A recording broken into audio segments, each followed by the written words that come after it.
ও বলে 60-70টা লাশ বাইর করছে, মানে ও আর সব জায়গায় নাপতালি করাই লাগবে। ওই 24-এ করছে কেউ কিছু করে না, ভালো করছে। এখনো পড়ালেখা বাদ দিয়ে বিয়ে দেয় না, এটার বিয়ে শাদী দিতে হয় না, কিছু একটা কাম নাই কাজ নেই। আচ্ছা, এর কোনো আত্মীয় স্বজন নাই? শুভাকাঙ্ক্ষী কেউ নাই? তাকে নিয়ে আপনারা একটু পাবনা নিয়ে ভর্তি করে দেন, যত টাকা লাগে আমি দিব। ও যদি 60-70টা লাশ বাই করে, তো সেনাবাহিনী ওই কি কয় পুলিশ বাহিনী, সেনাবাহিনী, এরপর ফায়ার সার্ভিস এরা বাধা লাইছে, লম্বা হালাইছে, ভাই ও 60-70টা লাশ বাই করছে। বেড়ারা গরমে, বেড়া মানুষ এরা মনে যাইতে হয় না, গরমে মুইতে দেয়, ওখানে ঢুকতে হয় না, ওর 60-70টা লাশ বাই করছে। মানে ফাইজলামি সব জায়গায় করা লাগবে।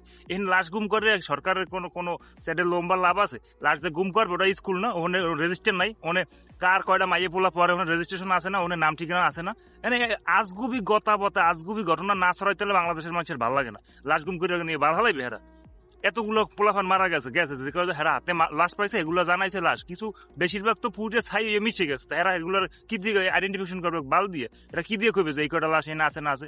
এই লাশ নাই, লাশ কি করছে? এই করে নতুন রাজনীতি মারাইতেছে। মানে ঘর পোড়ার মধ্যে আলু পোড়া দিয়ে মাঝখানে আওয়ামী লীগ আনতে দেশের মধ্যে একটা অশান্তি সৃষ্টি করা তৈরি করতেছে। এ মানুষেরই বোঝে না, মানুষ বলছোদা। যে কয় হেয়া হুন্নেই লাফাই পারে, লাশ গুম করছে, লাশ গুম। তো লাশ গুম করছে ছাত্রছাত্রীর বাপ মা কই? হেরা গুমাই গেছে, হ্যাঁ কি গুম করে দিয়েছে মানুষে?